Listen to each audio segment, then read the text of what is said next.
I'm joined on stage by 5 amazing colleagues who have put themselves forward, which is quite exposing, isn't it, sitting up there and in this position. But what we want to do is have a very interactive conversation with all of you in the room, because there are challenges that we see in day-to-day working life that impact us on a professional and a personal level.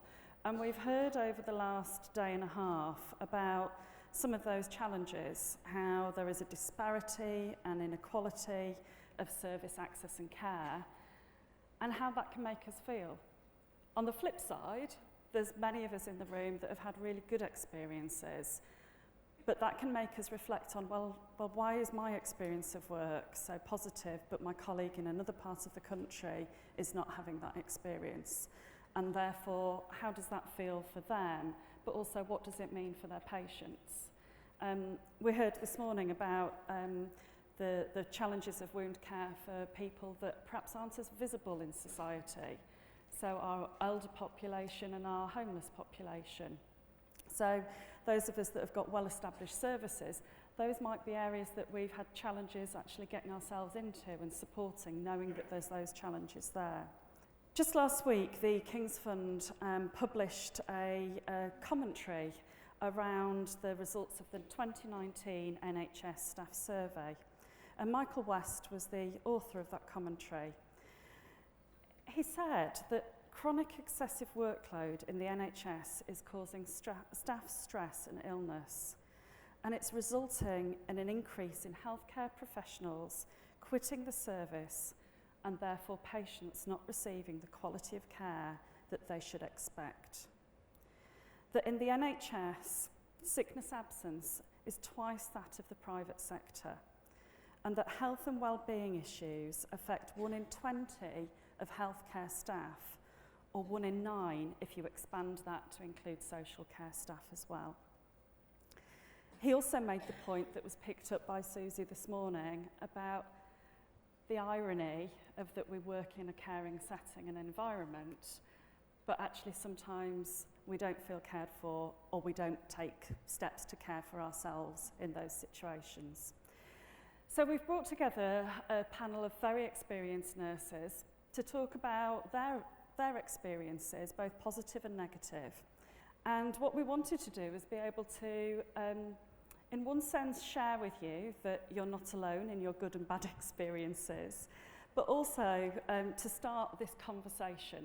And we hope today genuinely is a start of a conversation of how we can support one another and the role that Wound Care today has as a company in working with us, and they're committed to seeing, to developing support to work with us beyond our initial talks today. So, Lisa, do you want to give us a start, a quick potted history about who you are and what you're doing now? So my name's Lisa Turley. I'm currently Clinical Strategy Manager for Convatec. I'm quite new to the role, so I've only been working for Convatec for 6 months. Prior to that, I was a tissue viability nurse for 20 years, and in the last 10 years led a service in 2 different trusts. So I worked with one trust for about 7 years, and then the last 3 years in a different trust. Thanks, Lisa. Maria. Hi, I'm Maria Hughes. I'm a Queen's nurse. I've been a nurse for 31 years. Feel free to say that you don't look that old. Okay, maybe I do. I've got an experience of tissue viability for 18 years. First I'd like to say I'm very privileged still to be a tissue viability nurse, and I sort of have 2 roles now. The day job is I'm now Head of Medical Services and Wellbeing for North Wales Police. I'm very privileged to be looking after police officers, but ultimately I'm dabbling in tissue viability in custody, looking after detainees, so making sure healthcare is appropriate for those people. I'm still very passionate about tissue viability and still very privileged to be a nurse. Thanks, Maria. Lorraine. Hi, I'm Lorraine from the Royal Wolverhampton Trust. I've been NHS 30 years, nearly the same as you. I've been a tissue viability nurse for 10 years. I've remained at Wolverhampton the whole time. We don't really leave Wolverhampton once we're there, to be fair. Gone through district nursing, and when I was 25, I told my boss at the time, one day I'll be the tissue viability nurse, and got there with a few changes in between. But, yeah. Great, thank you. Siobhan. Hi, I'm Siobhan McCullough. I'm sort of similar background at community. I've got a dual role at the moment. I work 3 days a week with a company called Oscar as their clinical support manager. And the other 2 days a week, I've just launched my own business as a tissue viability consultant. Prior to that, I was a tissue viability nurse, district nurse, started as a band 3 carer 20 years ago in the community. So I've been over 20 years in health and social care, 18 years in the NHS. And hopefully talk a little bit about today about the experiences of leaving the NHS and what that's meant for me as a TVN. So yeah, that's me. Great, thank you. Gemma. I'm Gemma Davies and I am the clinical lead currently of Telford Wound Healing Service, which is part of Shropshire Community Health Trust. I've been a tissue viability nurse for around 15 years now, starting as a sort of junior tissue viability nurse on secondment in Shropshire Community Health. Then went into the acute trust as the lead TVN and then crossed over to the border into Dudley, but luckily found my way back to Shropshire about 2 years ago. Brilliant, thank you, Gemma. So that's just a very potted history to a huge amount. I wasn't trying to calculate how much experience there is here, but a significant amount. So, Gemma, can I just start with you, please? So I'm just going to start with a few questions, but if you can be thinking about things that you'd like to ask, and we'll start to get the microphone around the floor. As you've worked in a few different organisations within tissue viability, there's a lot talked about in terms of leadership, the values of our organisation, the vision of what our trust is there to do and deliver.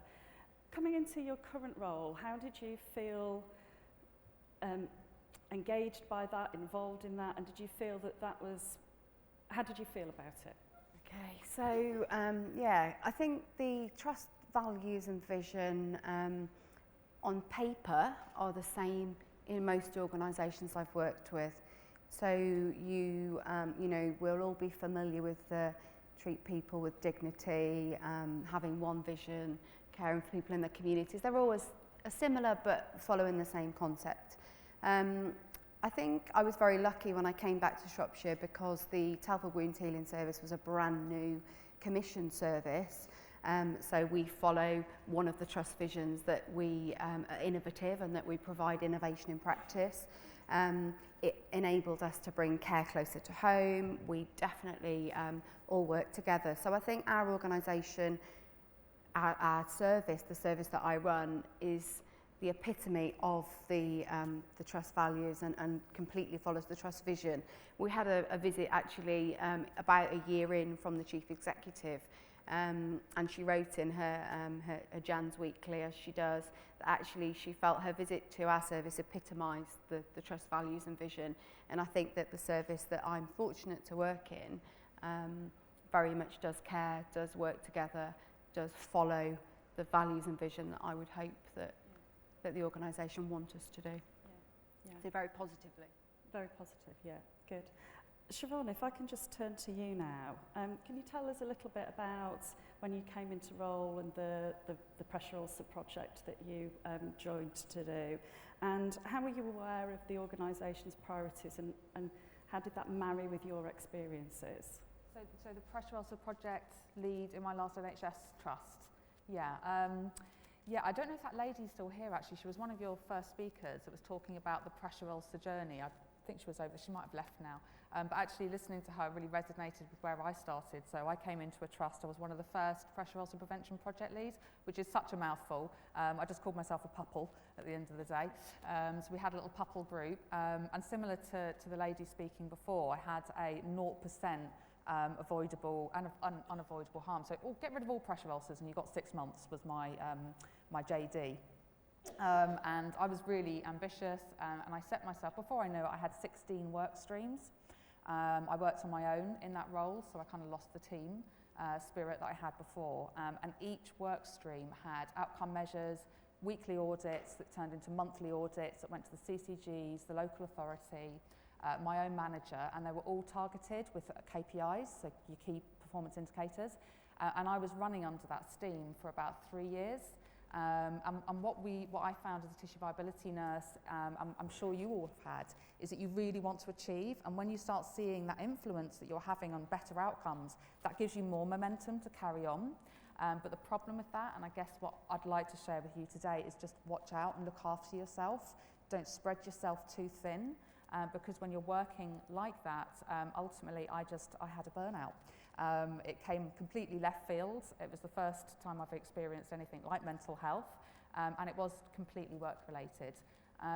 So if there's anything I can say around those targets, is it's great to have targets, it's great to have good outcomes, but at the same time we need to support each other and work within a realistic target focus, because all of you will have KPIs, sequence or targets. We all want to achieve them, but for me personally it was about making that measurable and manageable. Yeah.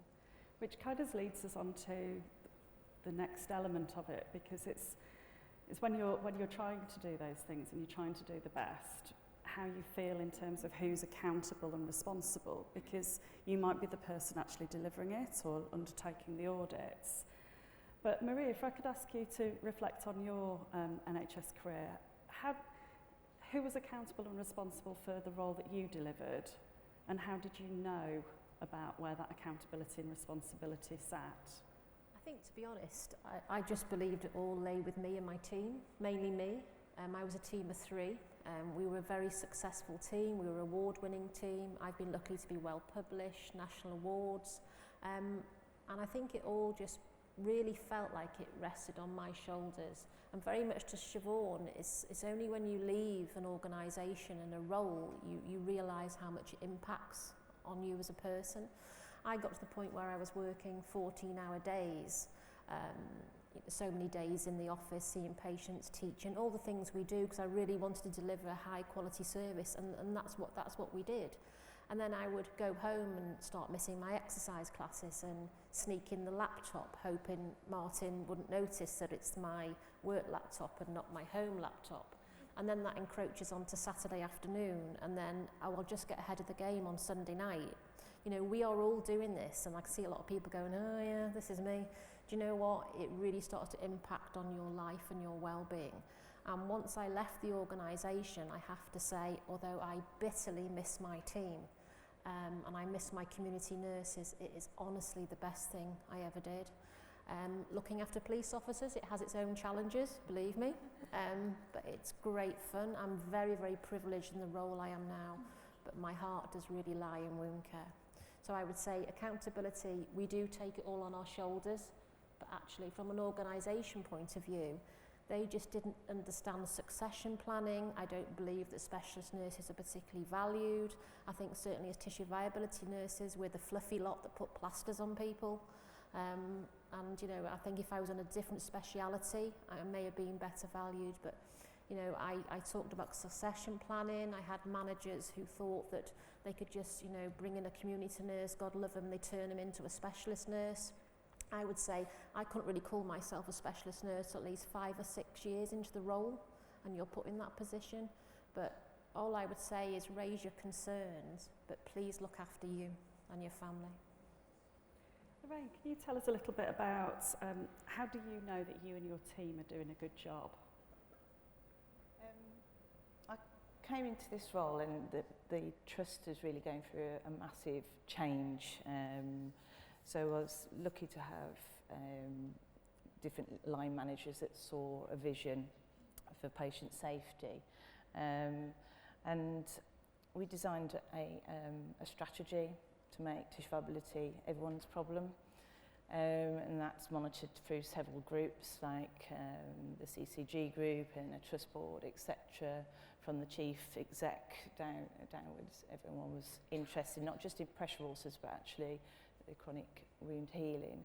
And they valued us as a specialist nurse, but if there's any problems we need to solve, the action plans are actually owned by a number of different collaborative people within the NHS, not just the tissue viability team, but we almost steer it. Yeah, that sounds good.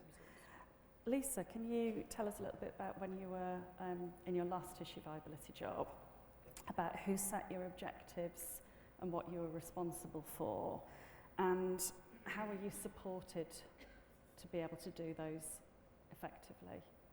Yeah, so So obviously I was only in that position for 3 years. There was quite a lot of work to be done. There was a certain person on the stage who was babysitting the service when I went to work there, and doing a very good job of it. But there was a lot of work to be done. So predominantly, I guess, the objectives, you know, you have your main objectives, trust-wide, so reduction in however many % of pressure ulcers, and the focus did tend to be on pressure ulcers. Unfortunately for me, I felt that because it's an integrated trust, whilst you feel like you're being listened to and you've got your priorities, the management seem to have different priorities, and they seemed to be more focused towards the hospital. Whereas I think as tissue viability nurses, we potentially wanted to work more in the community because we could see that patients were coming in with chronic legs and infection problems. It was the community that needed more support, really, but the managers seemed to have different priorities to us, really. What was the second part, sorry? So it was about, flicked past it, what support you were given to be able to deliver. Okay, so I guess direct line management were quite supportive, and it's only quite a small trust, so communication was quite easy. Senior management, when I first took on the role, were again quite supportive, but that changed. So throughout the 3 years, we had different director of nursing come into post. My line manager left, I had a new line manager. So because of those changes, it almost felt like that support diminished slightly. And although you're being told you've got the support there, it just didn't feel that way. It felt like the management had got completely different priorities to the team, really. So I think this is an open question to any of you, and then we'll throw the questions open to anybody else. Is that if you can think back into the last, those of you that have left the NHS, your last NHS role, and obviously Gemma and Lorraine currently still, how did you feel equipped for the role that you were doing when you first started in that role? I think what happens with a lot of us now is there's a lot of crossover with tissue viability to things like harm-free care, infection control, falls. And so I think quite a few of us that I've spoken to, we feel like the role's in a developmental stage, which is great for us because we're learning lots of other skills. But what comes with that is it's not necessarily matched in terms of your job description, in terms of your banding and what you're doing. So it kind of feels like sometimes it felt for me that I was developing my role from all of the projects that I was involved with, but that wasn't necessarily supported from a strategical point of view. So at times it felt a little bit too big, if that makes sense. It's where the job description was very woolly. It meant that everybody could pull a little bit from me. So I was in safeguarding one day and I was working with a safeguarding lead. The next day I'll be out with the district nurses. The next day the social workers would want to know about the safeguarding protocol for pressure ulcers. Do you see what I mean by that? You're kind of pulled left, right and centre. And so it's great to have a developmental role, but at the same time you need to make sure that it's, again, that expectation is managed. Lorraine, yes? Yeah, my induction was one line: assume everyone knows nothing, can take it from there, and will be guided by you. So that was a little bit of free rein, a little bit. But so I scoped out to learn off peers, and it's quite lucky I'm quite a social butterfly as well. It helps the networking to gain skills off other people, and it was helped by the previous TVNs that had been in Wolverhampton as well, who to speak to, thankfully. But you come with transferable skills. You can't know everything, still don't know everything, still learning from a weekly to monthly basis. And it's a lot of problem solving as the NHS change, as the leadership changes within your environment as well. And it's learning the political awareness that you really need to have on board to be able to strategically think, right, this is how we're going to, and what we're going to do next. Yeah, thanks, Lorraine. I think I struggled with two aspects, really. The first being becoming a manager, almost, and I think that's to be said for all nursing, really. But because I went into tissue viability as a junior tissue viability nurse, and then gradually, worked my way up the ladder as such, you're not like a natural manager. So just line managing people was daunting. And obviously I got there in the end, and but it took a lot of time, really. So, sickness, absence monitoring and all that type of thing, and I had to manage 3 people at one point, but it was still a challenge, and I do think, and it's just, you're not sent on courses straight away, are you? You just sort of have to learn a lot of it on the job as such. And then the second bit for me was, I guess, financial situations within the community, and really understanding, if when the GP turns around and says, oh, we're not doing wound care, what can I do about that? Who funds that? Where does that money come from? And understanding all that aspect of it, I think, takes a lot to get your head round, and who to go for to get that advice. My experience, I suppose, is slightly different. I recognise a lot of what the guys talk about from other experiences working in other areas within the organisations, but I think I took a step back in banding to do the job I do now, to move away from some of the strategic stuff they talk about, and to really get back to the heart of patient care and my passion. So I think I was lucky because I had a lot of support, because it was a new service. It was well scrutinised, lots of people very interested, very wanting it to succeed, investing lots of money, lots of time, and also it was an area I felt very skilled and knowledgeable in from my experience. So I think I do understand and recognise the challenges that the others face, but I think my experience of my current role was that I did feel really in a position to be able to advise people with things that I'd learnt along the way, and colleagues here and lots I can see in the audience to lean on for support and advice and guidance. So I had a very positive experience and felt well supported. So, colleagues, friends, we've got 5 people who've had very different experiences and have chosen different career paths for a number of reasons. What questions have you got, or concerns or observations you'd like to share with us? So we've got one hand down here, and then we'll come to the app. Hi, Lorraine Jones here from Ergo Medical. As you know, most of you know, I was a TVN at one point. I just wanted to ask you, do you feel that some of the pressure that you feel is because most of the time you have to be really self-motivated to be a TVN lead and to lead a service? You've got to keep yourself motivated all the time because you haven't got really large teams behind you. And I just wonder, has it come to a point where we really do need to integrate more with other professions to become part of a bigger team to get that recognition and get that support? Because most TVNs I talk to are a team of 1 or 2 or 3. I just wonder what you felt about that. Yeah, I don't mind responding to that. I know from experience where we worked, my colleagues somewhere here, and we all worked as a specialist nurse team, so we all worked on the same floor. And we talked about, didn't we, remembering when they split us all up and they decided to put the tissue viability nurse, the cardiac care nurse, the incontinence nurse, they separated us all into different bases, and we really felt it because we felt we lost that peer support. So for me, definitely it's good to have people to bounce off, and also those patients cross over quite a lot, and there definitely needs to be something around peer support, which is why things like TVN Together, when that came out, it was such a great easy social media platform to just go, oh my goodness, I've had this, have you had that?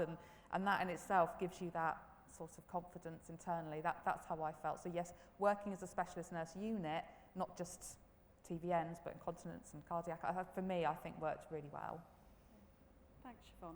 If we can take the first question, because I think this is quite pertinent about, so thank you to Sarah for posting this. Bullying and lack of support is often reported on NHS staff surveys. If you face these, what take-home messages have you got for us? I'm so sorry to talk again, but it's only because I was a union rep for so long. So I was a union rep for 15 years. I left when I left the NHS, just to take the cap off a bit. But I did a survey, and 98% of my members, it was about bullying. 98%, and I took that over 3 years. And how many did I actually get solutions of those 98%? It was tiny. I got 10 good outcomes. And the problem is people leave, don't they? Or the perpetrator carries on. You get something called gaslighting. Have you heard of that? You know, where it's almost like a character assassination and you don't realise it's happening until it's later on because they want you out or they want the JD to change. It is really common, and thank you for asking that question. I don't have the answer, maybe you guys have more of a solution, but for me, join a union, write things down, breathe, and access some help. Yeah, and I think not just whistleblowing policies, HR policies should be followed right from the start. If you can do it at an informal time and set expectations to eradicate that sort of behaviour, then the earlier it's intervened, the better. Don't hold on to it. Yeah. Yeah. Any other comments on that one? I think from my experience, certainly wasn't direct bullying in my organisation. I felt my direct line manager was quite supportive. It was the manager above her really that changed my JD without me knowing and took out the word lead. In fact, I was leading a service. I was managing a £1.3 million budget, and yet the word lead disappeared. So the RCN were very helpful, I would say. But, did I want more stress taken on the organisation? Actually, no. And that's why I left.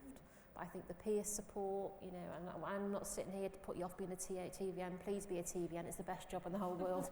But we've got to all support together.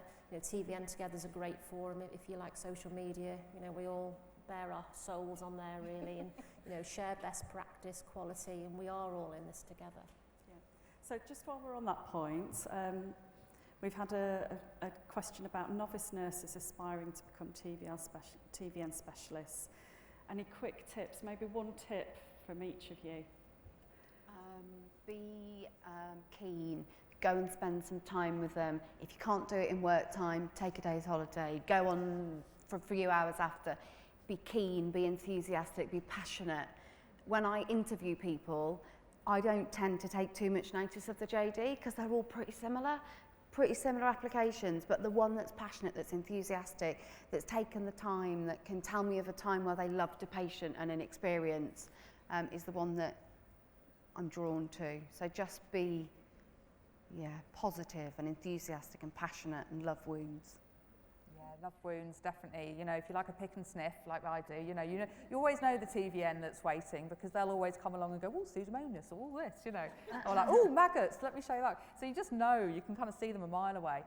But my thing that I certainly did, because I was always running after the TVN, from being a carer to a student nurse throughout my career, is find a mentor, somebody that you look up to that's already working in tissue viability, and ask if they're happy for you to spend maybe an afternoon in the clinic or something like that.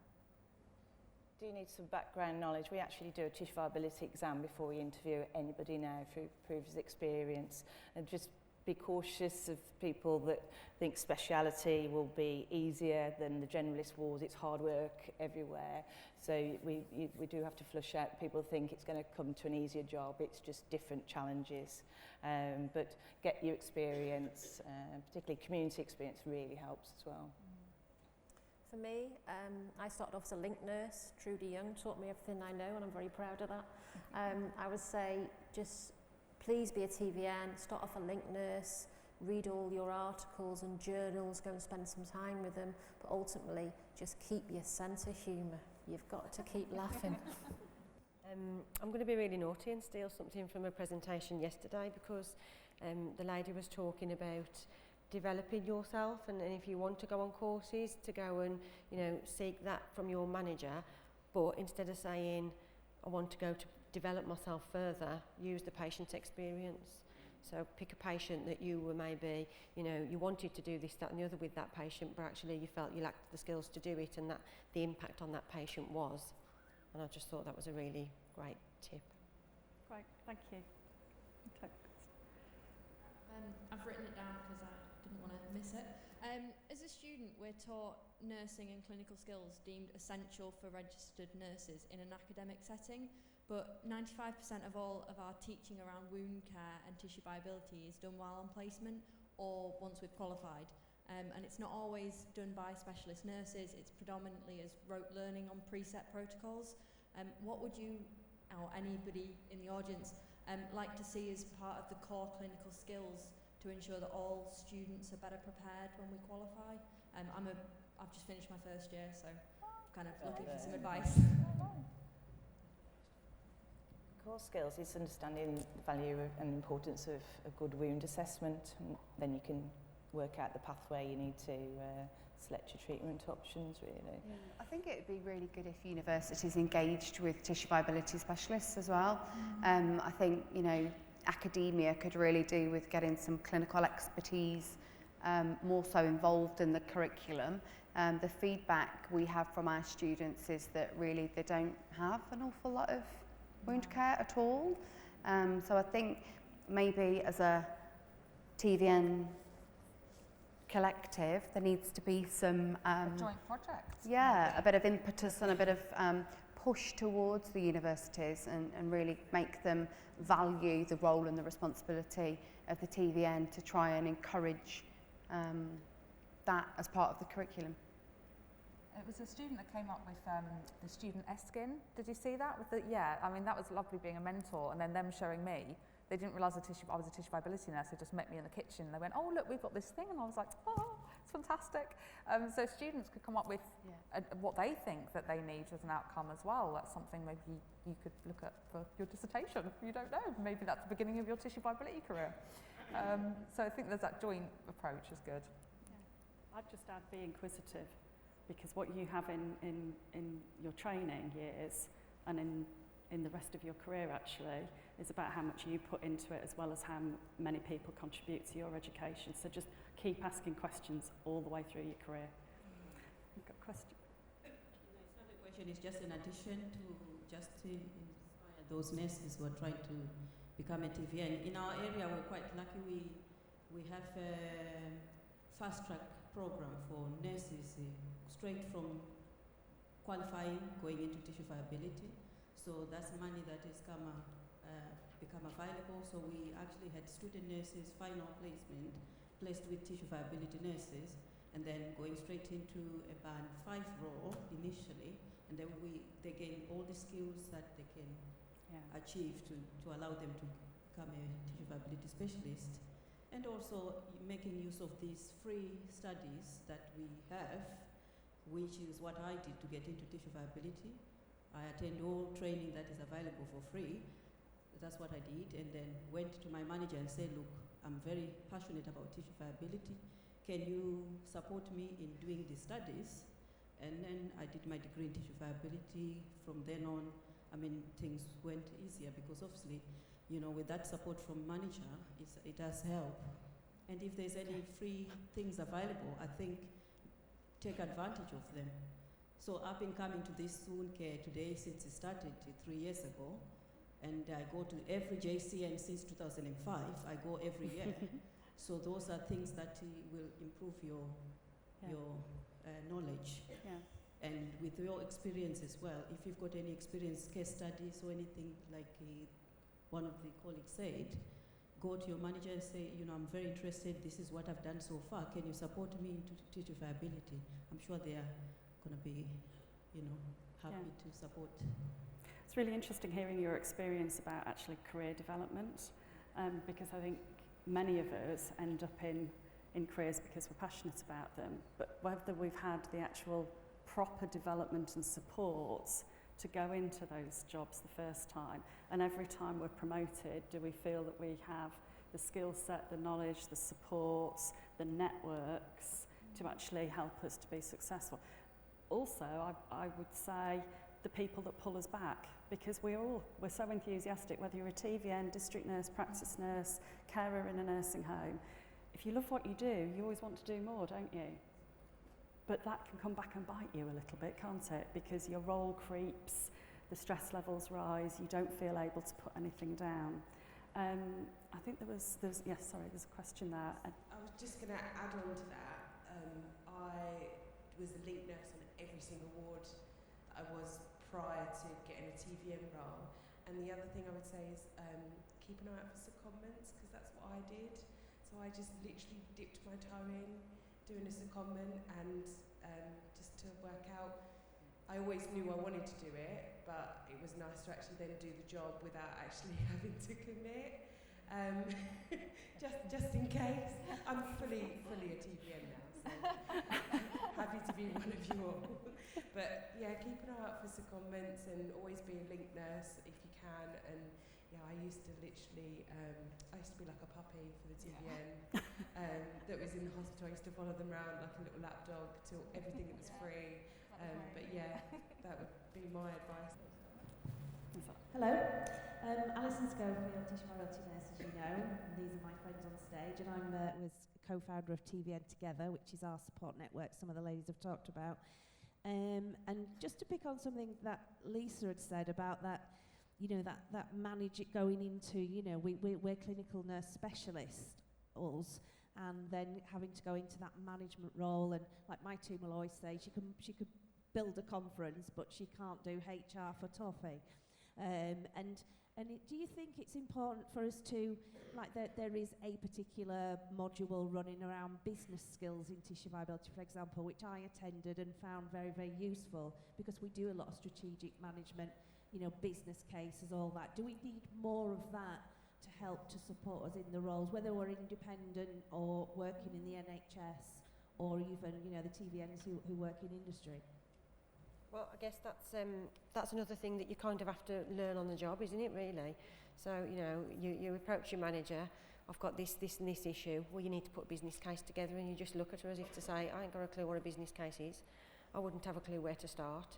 And that's when you start approaching other senior colleagues to say, how do I go about doing this? So actually, yeah, it would be really useful to have some sort of module, wouldn't it, with all those key skills that you potentially will need in your role. Our trust invested in report writing. That's always a big challenge. You have to do reports each month for different groups, and it's knowing what they need, and sometimes that can vary from chief nurse to chief nurse, what they expect, and keeping your details very specific and what your key actions are.